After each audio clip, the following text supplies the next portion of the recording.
ښځه د چا بزرګي هم نه مني او هغه د خپله بزرګي په دې خپله ښځه باندې منل غوښتل چې زما دا ښځه زما دا بزرګي ومني، زما دا غیرت ومني، زما دا پښتو ومني.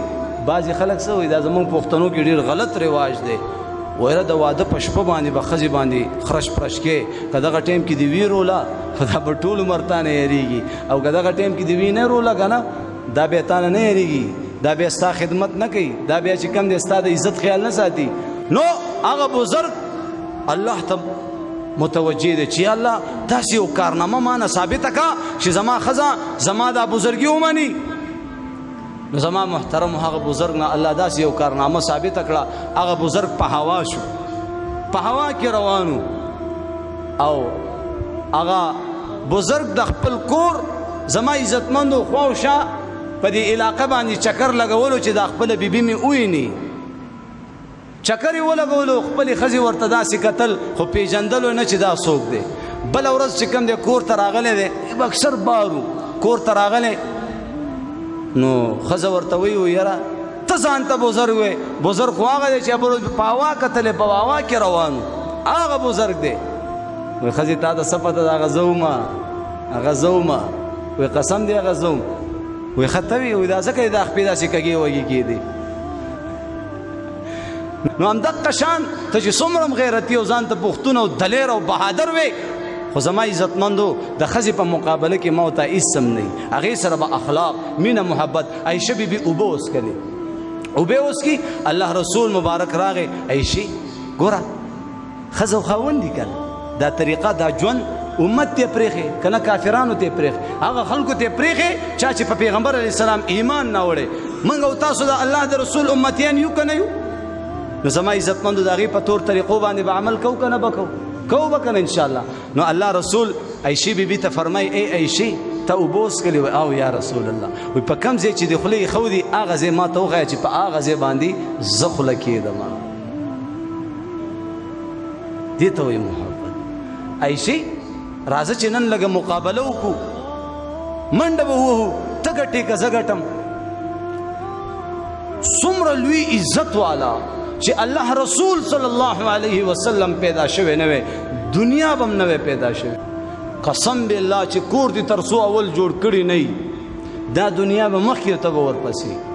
والله کرانه ښه ورځ ووینئ.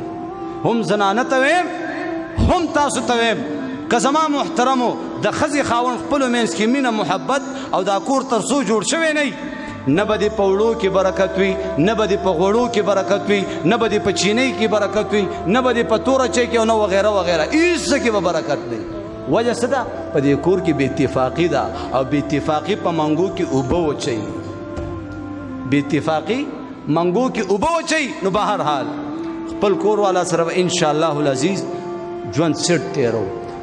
کله ناکله د کور والا طبیعت به دې درونی خراب وي، په دې خبره ورسېدې. نو داسې نه ده چې بس کورسۍ کې ناستې، کټ کې ناستې، اوبه راواخله، جامې راواخله، روټۍ راواخله، دا راواخله، پلانکې راواخله، جامې سري کا، دا وکړه، هغه وکړه. یو کار پسې خپل هم پاسه کنه. کور جوړول غواړئ، په کور کې خوشحالي او سکون او برکتونه او خیرونه راوستل غواړي، خو زما په دې خبرو به عمل کې، او که خپله پښتو چلی انشاءالله ان قریب به خپله نتیجه مو ګوري. پوه شوې که دا ټولې طریقې تا ته ښودلی شوي. دې ښځو ته موږ ډېر محتاج یو. ستا کپړو وینځلو ته ضرورت شته که نشته؟ هغې دپاره دوبي ته ضرورت شته که نشته؟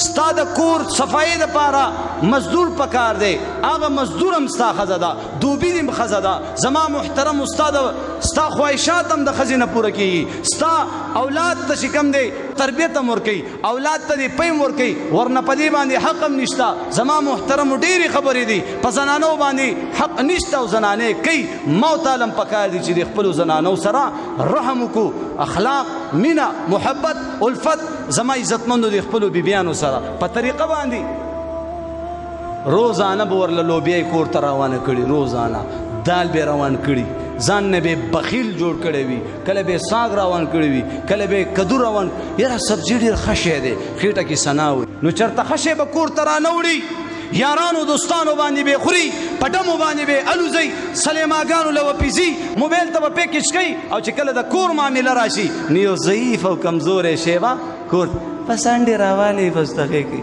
بس چکبر راوالي بس دې کې دغه کوي بار نه بلو بیا غریبانانو زما عزتمندو بوخمشوي چې هر د دې خاون غریب به می وس بنه کیږي ادا ډیر هغه د لاس حق نه وي حضرت ابو هريره رضی الله تعالی عنه فرمایي چې رسول الله صلی الله علیه وسلم او فرمایل چې یو هغه دینار دی چې هغه ته په جهاد کې خرج کې یو هغه دینار دی چې پاغي سره ته غلام آزادې یو هغه دینار دی چې پاغه مسکین باندې خرج کې یو هغه دینار دی په خپل کور والاو باندې خرج کې پدې کې زیات اجر او ثواب د کم دینار دی دا هغه دینار دی کم په خپل کور کې په خپل زنانو باندې خرج کیږي